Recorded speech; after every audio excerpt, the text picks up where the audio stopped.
Salut les amis de la première secondaire. Aujourd'hui, on va continuer notre leçon qui était sur l'opération de dissolution et la solubilité. Premièrement, qu'est-ce que ça veut dire dissolution? La dissolution, c'est une opération où les molécules chimiques, s'ils étaient des molécules ioniques, ils se dissocient en ions négatifs et ions positifs. Et s'ils étaient des molécules polaires, ils s'ionisent de façon que les deux sont entourés des molécules du solvant. On a dit déjà que l'eau est le solvant polaire. Alors, comment le NaCl peut dissoudre dans l'eau? On sait bien que les molécules de l'eau sont en mouvement continu et ils s'approchent du cristal du NaCl, c'est-à-dire ils séparent les ions de sodium et les ions de chlore, et ensuite ils entourent ces ions qu'ils ne puissent pas retourner pour faire des nouvelles liaisons. Comme on voit là, les cristals de chlorure de sodium, quand l'eau là s'approche du NaCl, le Na positif qui est l'ion positif de NaCl et le chlore qui est le ion négatif du NaCl, ils sont entourés de la charge contraire des molécules de l'eau, c'est-à-dire le sodium positif est entouré par les charges partielles négatives de l'oxygène de l'eau et au contraire, le chlore négatif là est entouré par la charge partielle positive de l'hydrogène de l'eau, de la façon qu'ils sont séparés et ils ne peuvent pas retourner une autre fois. Ensuite, comment le sucre, par exemple, comme on voit là dissous dans l'eau, le sucre est une molécule polaire qui fait des liaisons hydrogénées avec l'eau. Mais d'une autre façon, comment les molécules non polaires peuvent dissoudre dans des solvants non polaires comme l'huile dans le benzène?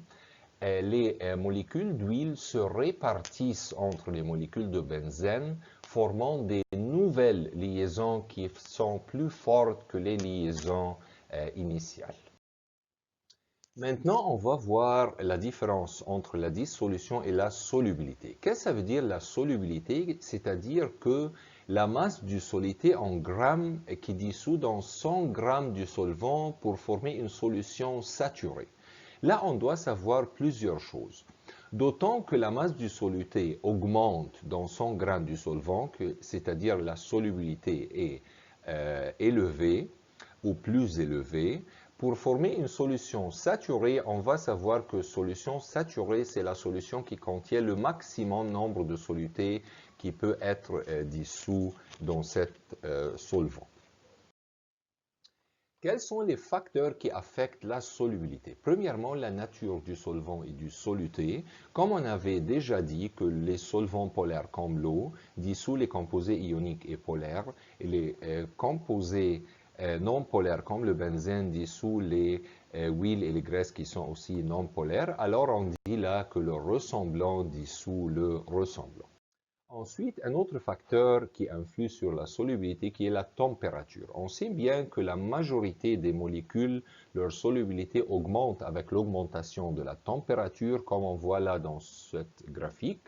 Mais quand même, si on regarde pour le NaCl, là, on trouve que la température ne change pas beaucoup le taux de solubilité du NaCl.